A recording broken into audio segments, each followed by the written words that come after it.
तिमी र म लडौँ, एक ठाउँमा उठौँ। तिम्रा मुद्दा सही छन् कि मेरा मुद्दा सही छन् हेरौँ। चुनाव लड्ने त्यत्रो सक छ भने नि रवि लामिछाने जहाँबाट लड्छन् नि यो व्यवस्था परिवर्तन गरेर लडौँ त।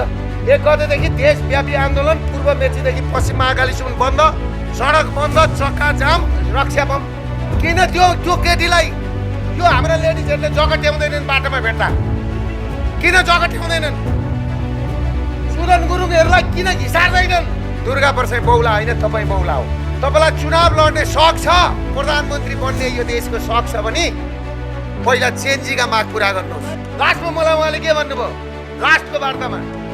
बाबु अब वार्ता भनेको त्यस्तै हो, तपाईँले उठाएको सबै माग जायज छ, तर म केही गर्न सक्दिनँ। भित्र लगेको नि बुढी आमाले मलाई के भन्नुभयो थाहा छ?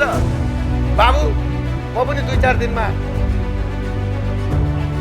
दिनमा म इन्डिया जान्छु, उतैबाट जान्छु, यो वार्ताबाट पार लाग्दैन।